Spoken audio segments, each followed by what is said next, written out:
Dr. Theodor von Hippel was the German army and intelligence officer responsible for the formation and training of the Brandenburgers commando unit, World War I. On October 18, 1914, shortly after the outbreak of the First World War, von Hippel volunteered for service in the Schutztruppe for German East Africa, where he served under General Paul von Lettow-Vorbeck in the East African Theater, where Lettow-Vorbeck had conducted a guerrilla campaign against Allied colonial troops. Von Hippel was promoted to Unteroffizier in August 1915 and was named an officer aspirant on February 17, 1916. He was promoted to Feldwebel on April 1, 1916, but was wounded and taken prisoner of war 5 days later on April 6.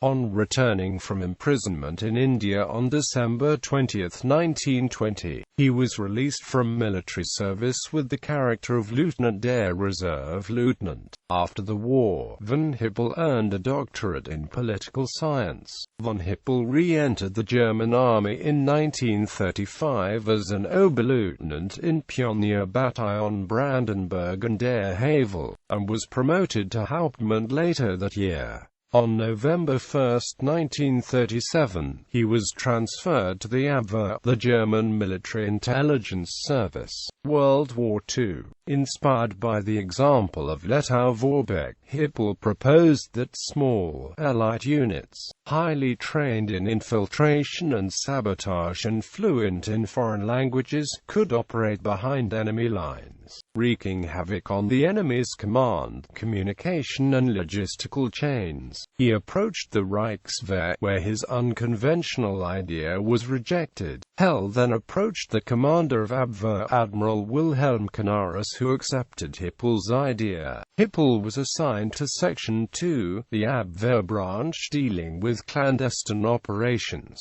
Since the project was top secret, this unit was designated Special Duty Training and Construction Company to mask its true function. The unit's missions would be determined by the Oberkommando der Wehrmacht. The company was headquartered at Stendal in the old Prussian province of Brandenburg, from whence it would derive its name. Here, at an old country estate on the city's outskirts, von Hippel's commandos were taught the techniques of stealth and self-sufficiency, how to move silently through the woods, to live off the land and navigate by the stars. They also learned to handle kayaks, skis and parachutes, and even how to create explosives from potash, flour and sugar. The Brandenburgers did not attack without first revealing their true uniforms, which they wore underneath the disguises. This gave them the advantage, if captured, of being treated as uniformed enemy combatants rather than spies, and thus being summarily executed. The company was expanded into a battalion, which was code-named Ebbinghaus. The Brandenburgers' first real test would come in mid-1939.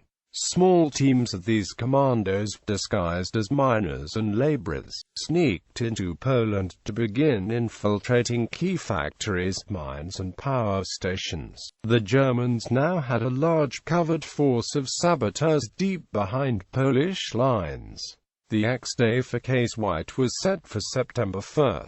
On the evening of August 31, a team of the Brandenburgers in civilian disguise prepared to go into action at Danzig. At 4:17 local time, they surrounded and attempted to seize the city's post office. A shootout then commenced between the commandos and armed postal workers, which would last all day. This was, in effect, the opening engagement of the Second World War. Around the same time, the old German battleship Schleswig-Holstein, supposedly in port on a goodwill visit, began shelling the city at point-blank range. The war started by bombing of the Polish town of Wielan. However, there remains some debate on whether the war's first shots were fired by the Holstein of the Brandenburgers. But regardless, the Brandenburgers failed to capture the post office in the morning. morning. It took a detachment of Schutzpolizei, elements of SS Wachsturmbahn E and SS Heimwehr Danzig with several ADGZ armored cars to capture the post office after heavy fighting. After the defenders surrendered to the Germans in the evening of September 1,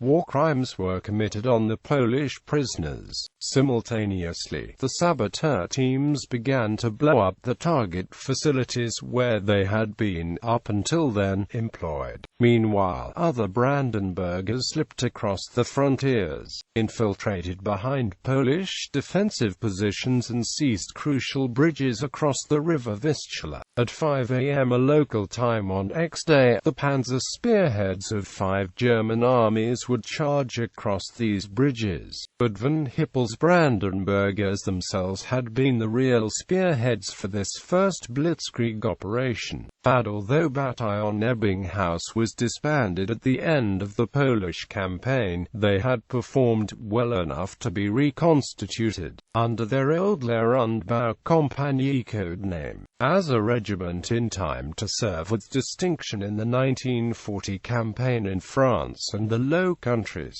By this time, Admiral Canaris had begun to push von Hippel aside and take a direct role in the Brandenburgers operations himself. The unit continued to grow from a single regiment into one of the most feared and effective divisions fielded by Germany in World War II, participating on every front and in nearly every important campaign. Von Hippel was promoted to Major on October 1, 1940 and to Oberstleutnant on June 1, 1941. Von Hippel was sent to North Africa in February 1943, where he commanded a German Arab unit in Tunis, and was captured by Allied troops when Axis resistance in Tunisia collapsed in May.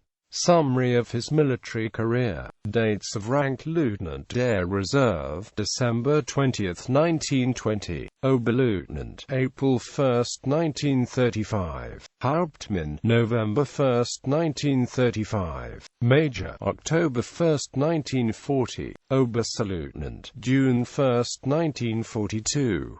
Notable decorations: Cross of Honor, Wound Badge in black, Colonial Badge, Iron Cross 2nd and 1st classes, clasp to the Iron Cross 2nd class.